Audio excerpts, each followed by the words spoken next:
咁今次咧，我哋嚟介紹呢部 KNB 93號啦。咁就係呢個經銷商版啦，都係一樣啦。專門店版咧，我就冇買，因為我唔係好中意，係咯。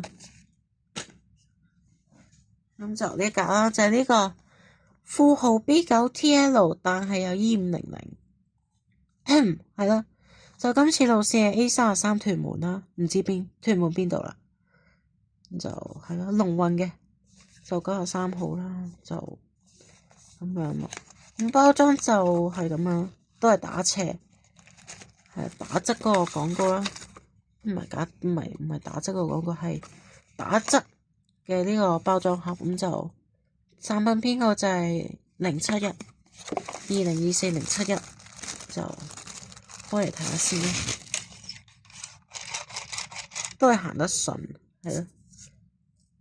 就路線 A33啦，去屯門，頭先講咗啦。咦？我哋等一陣先。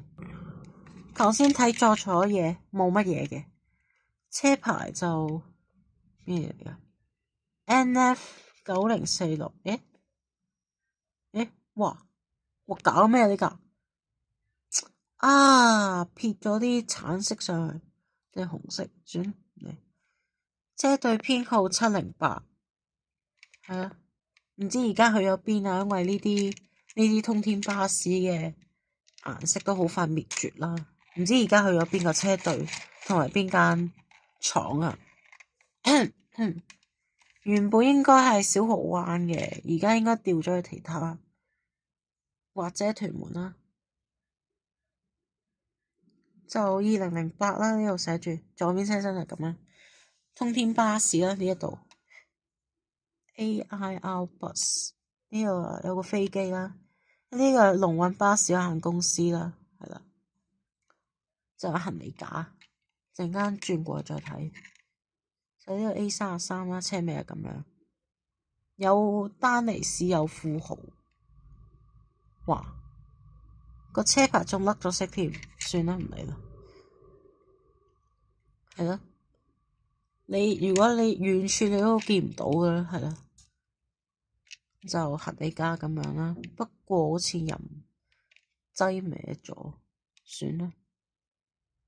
就呢度寫08啦，2008，因為有埋飛機咁樣，係啦，就係咁啦。車頂好多紋啦，新模嚟嘅，因為2023年嗰陣時開始整車底啊，咁樣啦。係咯，有兩粒螺絲，唔係3粒。咁好啦，今次介紹就嚟到呢度啦。咁鍾意我呢條片嘅朋友仔，記得 like and subscribe，以及係訂閱我個頻道啦。係啦，咁我係1025 LRT 升降機頻道。咁我哋下一集就再見啦，拜拜。